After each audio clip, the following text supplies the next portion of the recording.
Hey guys, Matt here, and I am coming from Central Park. Not Central Park in New York, but Central Park in Cunming, Georgia.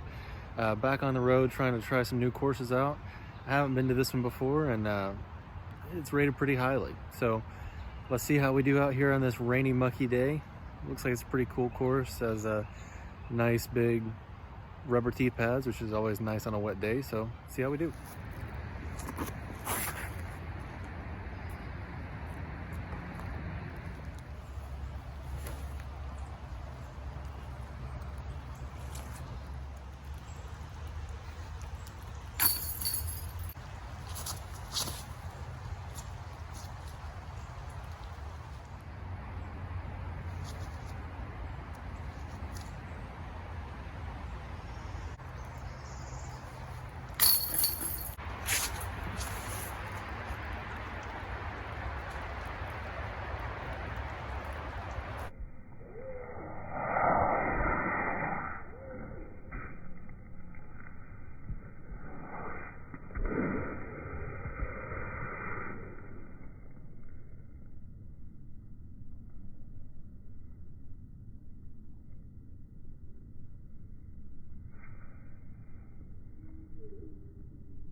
After 5 holes, I'm playing very boring par golf, but it's pretty relaxing out here today.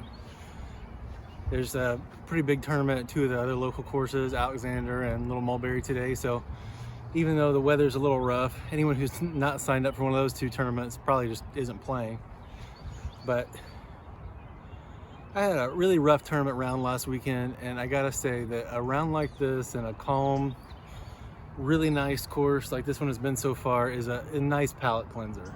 A good way to remind yourself why you played disc golf in the first place. Get a deep breath of slightly chillier than normal air and throw a disc on some wet tee pads. I think if they weren't wet, probably have a couple birdies. I've been very tentative pushing off today, but a lot of fun so far.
I'm gonna scare the crap out of the squirrel.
So after playing a full round at Central, um, I gotta say I was really impressed and kind of surprised on Disc Golf Course Review, which is generally the best repository for quality disc golf reviews on the internet. It was only rated about a 3.4, which is not bad. That's a pretty good course for there. It's not like UDisc, where if it's below a 4, it's probably not very good. They're much more critical and in-depth ratings. So that's not a bad course. That's similar to, like, I think what Oregon Park or what the new Deerfield course has. But with the diversity of the land at this place, like, you start out kind of in some wooded holes, go to some open ones with some big time elevation. Then you get these really cool wooded holes along the creek that are almost like Pacific Northwest pine forest looking. I just thought that it was a really impressive property. I mean, it has its issues. Mainly the tee pads aren't that great there. The rubber mats I thought would be good in the rain. You can see on some of my throws I'm sliding a bit, trying not to fall as I throw. But some of them are a little broken. It looks like they've layered a few new ones on top of some of the old ones and replaced a few on the recent side, so that's great. Some of the holes have benches, some of them don't. That's not a deal breaker to me, but some of the ones they do have are kind of crooked and wobbly, which happens at every disc golf course.